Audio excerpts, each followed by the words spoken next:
direction in terms of trying to get that kind of legislation? Well, I must say to you, in all honesty, Dr. Haney, that we're not getting any support out of President Bush and his administration in trying to do this.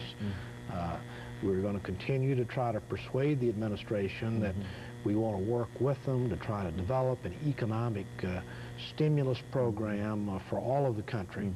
But so far, they have resisted our efforts.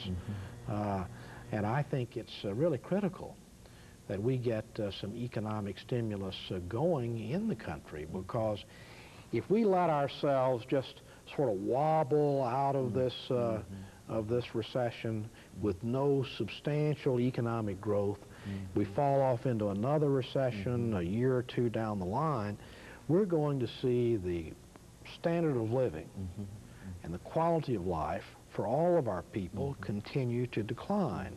And I don't think anybody wants that. I think one of the ideas that you introduced during that C-SPAN, I think it was C-SPAN, I think I said CNN earlier, I think it was Many C-SPAN. people get it confused. But I think one of the ideas that you introduced during that time was that this recession not only has national impact, a national impact, but it also is a drag on the local and state economy. Why don't you explain that and explain again, Senator, the difference between the so-called firewall.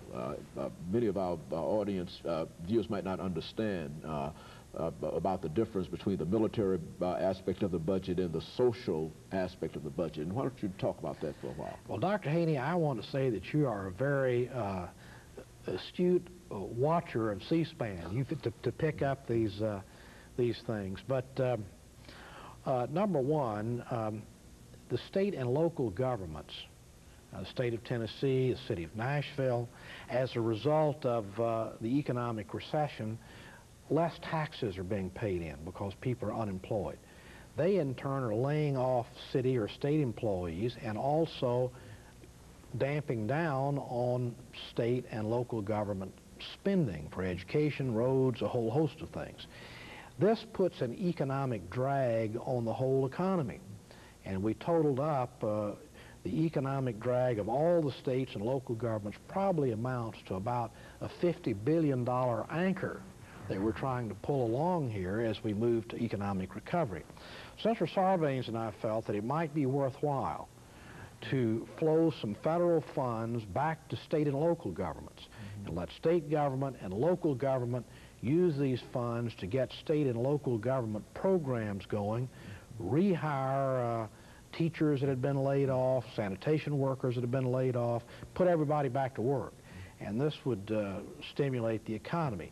Sort of the same kind of pump priming the government did when Franklin Delano Roosevelt was president. We think that's what ought to be done. And of course, this peace dividend, I think many people have anticipated much more happening on the domestic front, Senator, since the end of the Cold War. And I think that we've all declared that the Cold War is over now.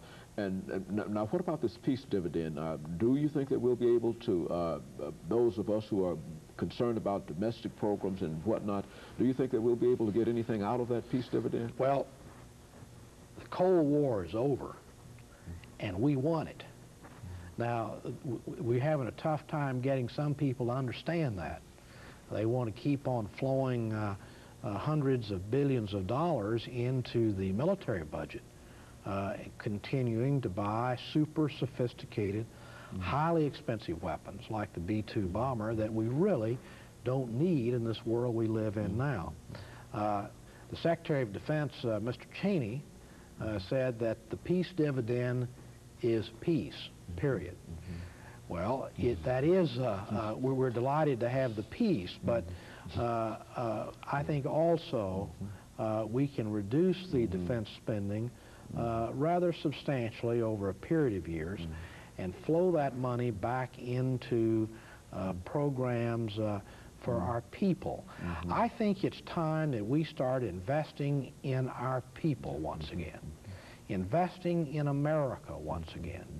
For almost a half a century, the American people have borne the burden of defending the so-called free world with our treasure and with the lives of our young people. Now, we have been successful in that. Now, it's time for us to look inward again and start investing in our own people, investing in our own country. And that's where I'd like to see that peace dividend go. Very good. Senator Sasser, we've got about a minute and a half or 2 minutes before we end it for today. Is there anything else that you'd like to say during these last 2 minutes, or any final comments that you'd like to make in regard to anything that we've talked about, or perhaps something that we've not had an opportunity to talk about? I just hope, Dr. Haney, that people will pay very close attention to these elections, the presidential election that's coming up this year. This is going to be a very critical election for all of our people. There's some very important issues that have to be decided. What's to be done about health care? What is government's role and responsibility in health care? What's to be done about reinvesting in our country? What's to be done about trying to realize a peace dividend? All of these things are going to revolve around this presidential election. And I'm hopeful that your viewers will watch this with great care, inform themselves, and cast an educated vote. Well, Senator Sasser, let me thank you for coming by and taking time out of the schedule. I know that you're very, very busy. I've been trying, as I indicated earlier, for the last 18 months to get you in that spot. And we thank you for coming by and giving us this information this morning. And we would simply like to encourage you to watch us this coming Sunday, because the show will be aired this coming Sunday. And again, let me encourage you to tune in again next week for another informative edition of Comments. Thank you and good morning.